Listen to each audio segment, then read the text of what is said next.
Good morning, people. Hello and welcome to another episode of the India Darshan travel series. So another day out here in Newtown. So I'm just outside my hotel.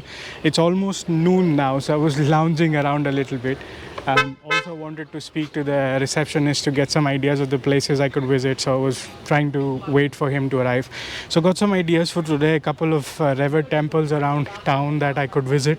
So that's the plan for today. And in the last vlog you saw, I was at Eco Park. So the Toto that I boarded was at a sweets shop that was more like a food court of sorts, where all the branded sweet shops have at least a counter there, so you can go there and have all the sweets in one place, like authentic Bengali sweets. So I missed that yesterday because I saw that after I booked the e-rickshaw already. And by the way, you could use a Uber app to book e-rickshaws here. Otherwise, if you directly walk up to a rickshaw guy, they overquote the prices. So now the plan is to rebook the e-rickshaw, go there and start the day with some sweets, and then from there we're gonna start heading to the temples. I think there are 2 or 3 different temples. Some of them are closed now, they reopen at 4:30, but one I'm told is still open, so we're gonna go there and check out the vibes. Probably can't vlog inside the temples, but at least those temples are definitely worth a visit. So let's get started, let's enjoy the day.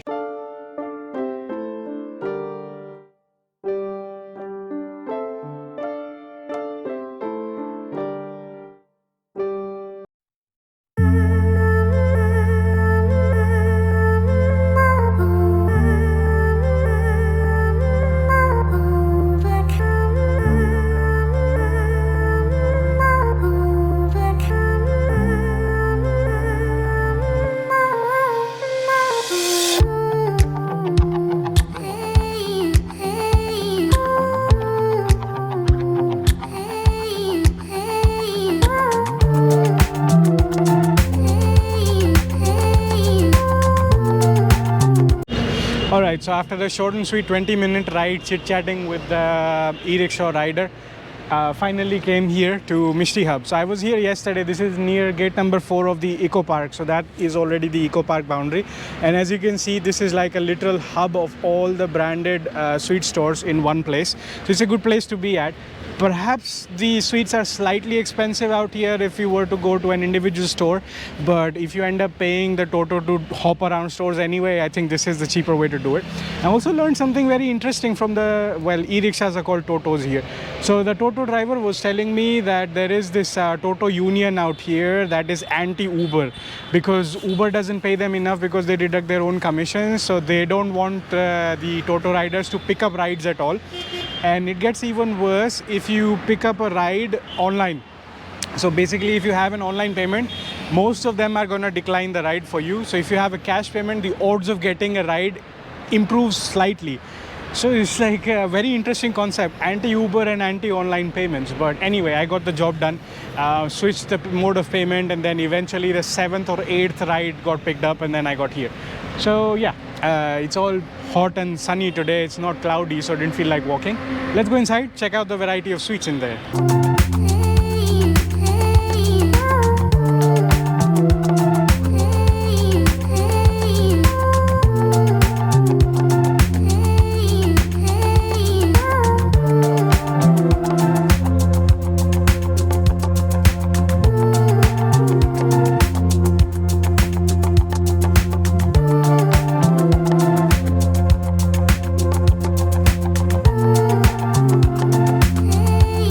Was a pretty cool experience. Some of the sweets were very familiar, I've had them before, but some had variations. For example, the rasmalai was not a flat rasmalai as I'm used to having. It was a proper spherical rasgulla inside.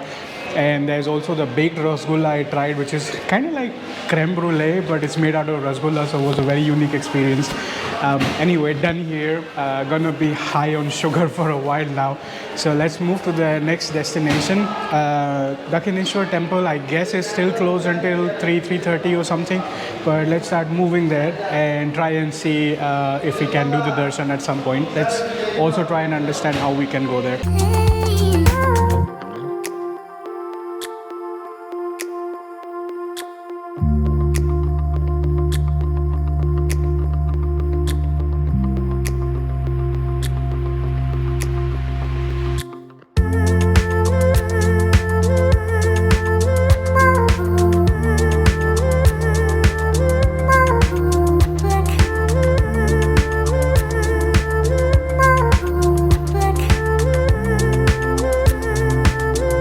after riding for nearly an hour, I'm back in the same neighborhood of downtown Kolkata. So that's the Howrah Bridge we were at last time. I skipped the Prinsep Ghat last time. So this is the monument dedicated to honor James Prinsep. I think he was a member of the Asiatic Society, or the leader of the Asiatic Society back in the day. Oh, there's a board sign there that should have more information, so let's check it out. And this reminds me of the mini Acropolis, has like a Greek kind of architecture. So just thought of spending some time here as well, because the temple still doesn't open for another 1.5 hours. Although the distance to get there should take a good 1.5 hours, because we are back in downtown with a lot of traffic. So taking a short stop over here. I wish there were some clouds today as well, so I could enjoy walking around. Yeah, so I was right. He was in charge of the Asiatic Society of Bengal as the secretary during his time here. So that's why they dedicated it to him. Looks really nice when the lights turn on in the evening. Probably also is a cool spot to check out the sunset, but most of the time it gets really cloudy at that time, so can't really see the sunset. And there's a nice walking path around. So just came from there. Those are the gates. We're going to take a few pictures with the monument and then probably walk around a little bit and see, because it's a ghat, so it should have access to Hooghly River at some point.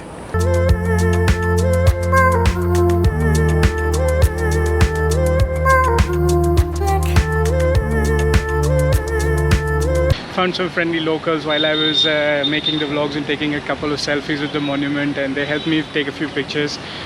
You can see them in the YouTube shorts that I'm going to post. Yes, the people here are very warm and welcoming. I really like that. The only thing you have to be careful about is when using public transport, they try to overcharge you, but otherwise it's fine. We were having a heart-to-heart conversation with a Toto rider that dropped me at the Mishti Hub, and we were discussing like, it's okay if you don't want to give commission to a third party like Uber or Ola or whatever app. I think Yatri Sathi, the app that they made to standardize the fares of the yellow cabs, also doesn't really work for the exact same reason. The app charges commission, I guess, and they don't want to ride with it, so they want direct fares. The point is, if you're taking direct fares, you don't have anybody to pay commission, so add, I don't know, 30-40 rupees for the ride, and then whatever is the base fare. You don't have to double or triple the charges just because you know the tourist is going to fall for it because they don't know the market rates. Tourists too are pretty smart these days. We can figure things out based on distance, so especially for me, because I may not be from Calcutta, but I'm still a citizen of the country, so I understand how things work out here.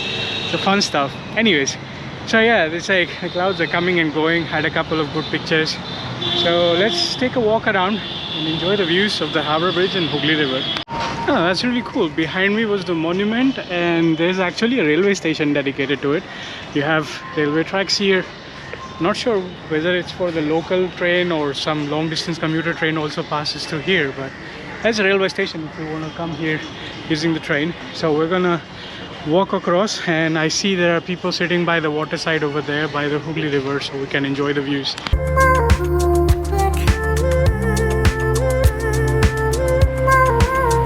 Looks like it's a low tide in the Hooghly River today, but when the water comes up, you can see it comes up all the way up the stairs. It's like sedimentation everywhere.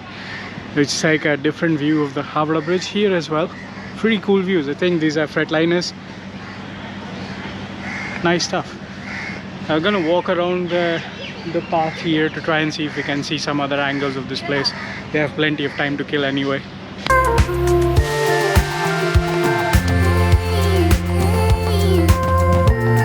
There's a board sign for tourist inland jetty. I guess this is the one that I was looking for that does a tour of the Hooghly River. But right now the access boats are closed. I don't see any boats parked anyway. It's too hot perhaps.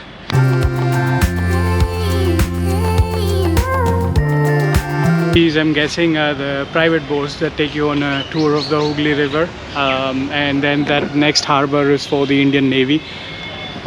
But yeah, most of these guys are just resting, and I don't see very many people trying to venture out all the way to the ghats because of the heat. They're just hiding under the trees. So the walking path is pretty nice and cool because of the trees. But outside it's hot and humid today. So not the best day to be out on the water without the wind. With the wind would be perfect. We're just gonna take in the views here, rest up a little bit. So done enjoying the Prinsep Ghat, walking around the boulevard around it to get to the Esplanade area. Haven't been there. And one thing I realized, I've seen tram tracks but no trams in action. So I guess there is a tram depot over there. So maybe one of the last chances to see the trams over there. And anyways, there's a metro station there that I can use to get to the temple thereafter. So let's see what we find over there.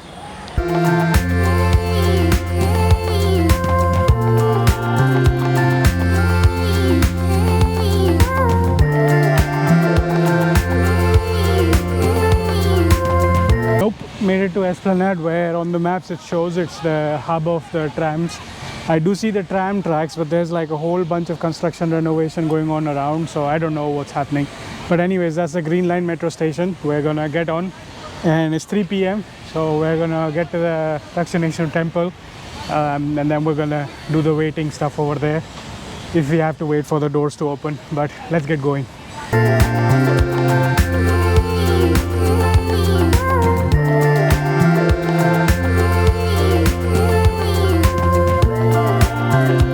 So finally did the darshan of the temple. Inside is dedicated to goddess Kali, and you see a lot of these people dressed in orange like dresses, so there's a lot of carvers out here as well. These are pilgrims that bring holy water from one spot to another destined spot and give it as an offering, so they are also here. So it's a little bit crowded, but still there is decorum inside, and the temple is very peaceful. So you go inside, and by the banks, it's by the banks of river Hooghly. So I think we are on the eastern banks, and if we take the ferry, we go to the western banks, we can get to Belur Mutt, which is the headquarters of Ramakrishna Mission founded by Swami Vivekananda. That's where I'm headed now, so I have to ask the security personnel to get to the main gate and find the boarding spot for that. But you can take just a quick glimpse of the temple inside, because of course taking cameras, bags or anything inside is not allowed. But it's very, very peaceful, and the temple is really nice there. And the cool thing is, because of the crowd, they allow entry from 3 sides inside the main temple, so you can get in very quickly despite the lines being very long. So I was in and out in like 15-20 minutes, which is nice. And then there are some shivlings around, but just be careful of those langurs, my nemesis. There are a lot of them here, because again, people give offerings and then they like to snatch away stuff. But yeah, we're pretty much done here. Gonna walk around real quick if I can find something interesting on premises. Otherwise, head to the ferry, move on to Belur Mutt.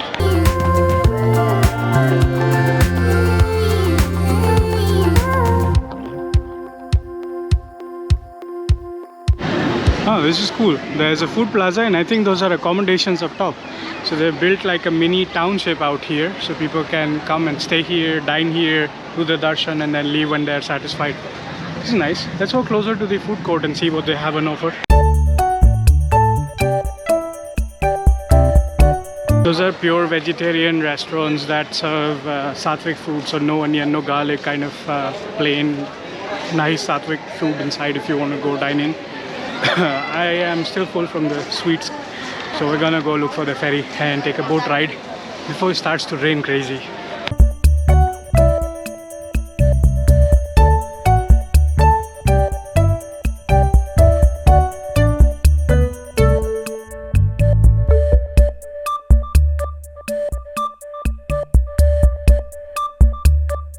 So this is next to the gate number 2 of the metro. The cop said to walk along this narrow lane, and then you'll end up at the ferry ghat to take the ferry that I'm looking for. And there are some shops here if you want to grab some souvenirs, but we're just gonna keep passing them.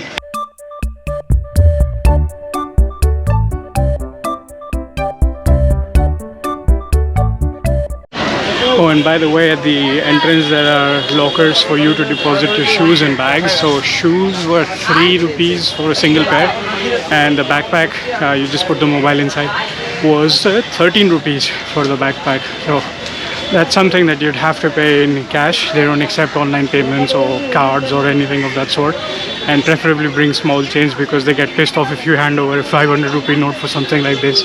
But other than that, everything else inside is pretty convenient. So that's that. And there's a nice bridge over there, so I guess we are at the ferry point, because that bridge crosses the Hooghly River joining east to west. So we should be able to take the ferry, and the receptionist said this ferry ride is pretty nice and short, because we're just going from east to west, so just crossing over to the other side. So we grabbed the ferry tickets. It's just 11 rupees, and the boarding point is right there. So we just go queue up and wait for the next ferry out.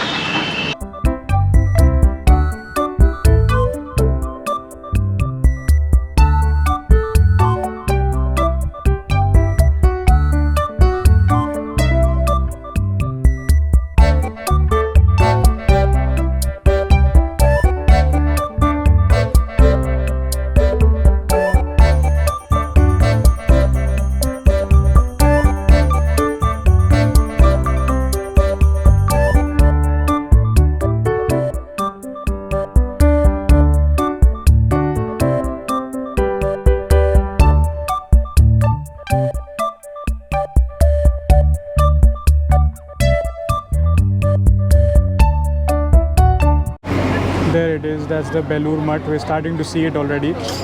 Once it's parked, perhaps we could walk over there. There, the pier right there. So it's very close to the Belur Mutt.